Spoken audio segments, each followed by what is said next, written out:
wabarakatuh. Perkenalkan, nama saya Muhammad Fadilah dari semester 2A. Di sini saya akan mereview mata kuliah Hukum Pidana pertemuan kelima yang dimana telah menjelaskan tentang rekriminalisasi, yaitu suatu perbuatan yang tadinya tidak dapat dipidana karena perkembangan masyarakat menjadi tidak dipidana. Kemudian karena perkembangan masyarakat pula, maka perbuatan tersebut menjadi dapat dipidana kembali. Contohnya, UU tahun 17 tahun 1967 tentang penarikan cek kosong dicabut dengan UU nomor 1 tahun 1971 sehingga penarikan cek kosong tidak dapat dipidana. Berikutnya ada depenalisasi, suatu proses yang tadinya perbuatan itu dapat diancam dipidana, kemudian ancamannya dipidananya hilang dan masih dimungkinkan untuk diganti dengan sanksi lainnya. Misalnya sanksi kurungan diganti dengan sanksi administrasi. Yang berikutnya ada mitigating, suatu proses pembaharuan yang tadinya suatu perbuatan dikenakan sanksi hukum yang berat diganti menjadi sanksi yang lebih ringan. Contohnya pidana mati diganti dengan pidana seumur hidup. Metode pembaharuan KUHP, evolusi atau evolusionis, pembaharuan yang dilakukan dengan cara menyelipkan pasal-pasal baru dalam KUHP. Contohnya UU nomor 7 tahun 1974 tentang peneriban perjudian, merubah pasal 542 dalam buku ketiga KUHP menjadi pasal 303 bis dalam buku 2 KUHP, sehingga konsekuensinya dengan berlakunya UU nomor 7 tahun 1974, maka semua macam bentuk tindak pidana perjudian adalah merupakan tindak pidana kejahatan karena diatur dalam buku 2 KUHP dan sanksi pidananya menjadi dinaikkan atau diberat karena merupakan kejahatan.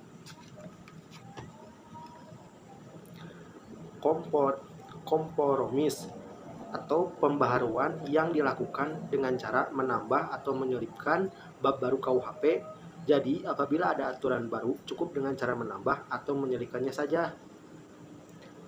Berikutnya ada global, pembaharuan hukum pidana yang dilakukan secara keseluruhan baik di pidana material maupun pidana formal. Contoh UU nomor 7 darurat tahun 1955 tentang tindak pidana ekonomi yang mengatur baik pidana formil maupun pidana material.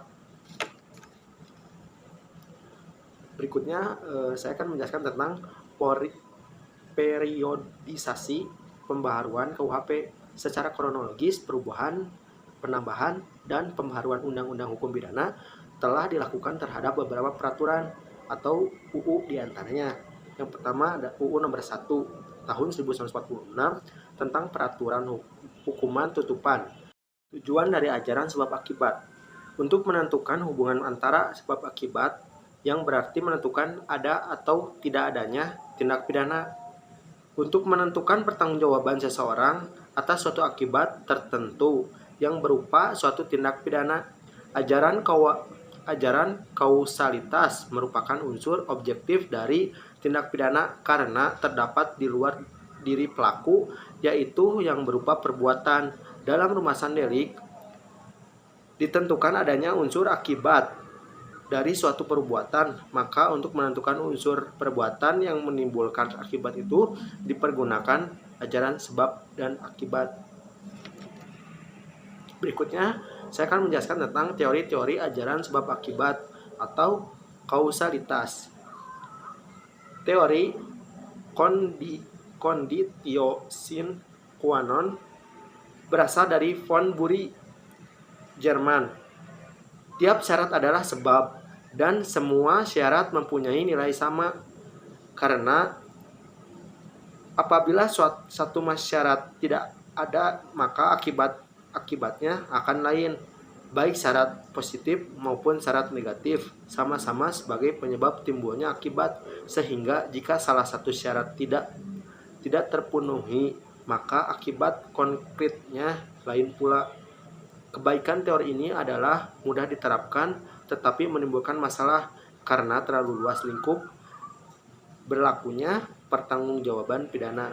Kesulitan teori ini adalah terlalu membentang ke belakang sehingga tanpa batas. Teori individualisasi mengadakan pembatasan antara syarat dengan sebab secara pandangan khusus. Mengindividualisasi yaitu secara konkret mengenai perkara tertentu saja dengan mengambil pendapat sesudah kejadian post factum atau in concreto dalam menentukan akibat dari sebab dilihat dari rangkaian syarat itu dilihat sendiri-sendiri. Tokoh atau penganut teori individualisasi adalah yang pertama ada Brigmeier. Sebab adalah syarat yang paling kuat. Kesulitannya adalah menentukan faktor yang paling kuat itu apa ukurannya menurut beliau. Yang kedua ada Binding, yang dimana sebab dari sesuatu akibat adalah faktor yang menahan atau negatif dari serangkaian faktor yang unggul atau positif menurut pendapat beliau.